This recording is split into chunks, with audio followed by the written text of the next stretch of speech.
The big question is whether an escalation in a military, all-out military conflict between the United States and Iran is becoming inevitable at this point, certainly in the context of the escalation that we saw last night when an Iranian drone, quote, approached aggressively a U.S. aircraft carrier in the Arabian Sea. The United States says it was, quote, able to shoot it down and that no staff or equipment was hurt in the process. This is also coming at a time in which the U.S. is also propping up an increasing its own military presence in the region. This could be interpreted in two ways. It's either a show of force from the U.S. to signal to Iran that they are ready to intervene militarily, or it could actually be the beginning of a military operation against Tehran. This is on the ground, but of course the diplomatic channels continue. There is a dual track at this point. A meeting between U.S. representatives and Tehran is still scheduled, as we understand, to take place later this week in Istanbul. That could actually lead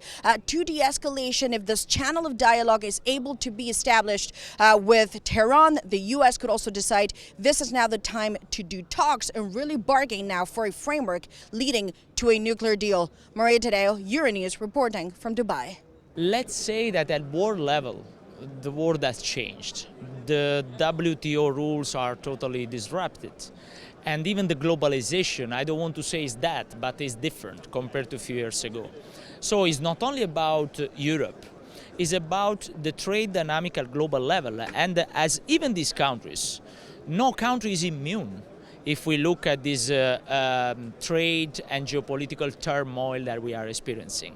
And this is why I think that it's a very good thing that now we are looking more and more as GCC countries and European countries in having more trade, economic and political relations. Because as Europeans, absolutely we don't want to replace our greatest and strongest partner is US in terms of political alliance and trade alliance. This is the highest representation from Europe and European leaders in the history of the World Government Summit. And this reaffirms the importance of Europe as a partner of the UAE, as a partner of this region, and the way forward on building the successful partnerships of the past.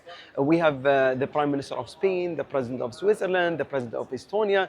They all have came here to reposition the relationship at the forefront of their priorities with the UAE and with the wider region.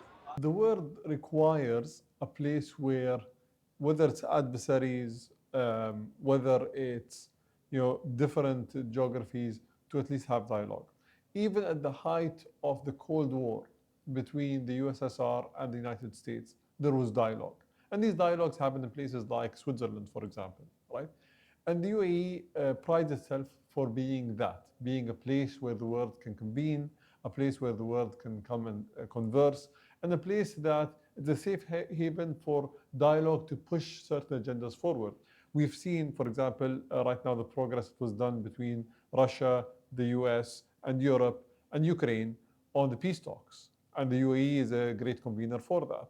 I think if we were able to achieve peace, this is a great success story that came out of the UAE. We've also seen earlier as well the peace between Azerbaijan and Armenia. So all of these things are possible because the UAE does not choose sides. We try to be in the middle. We try to work with everyone. We try to stay true to our focus as a nation,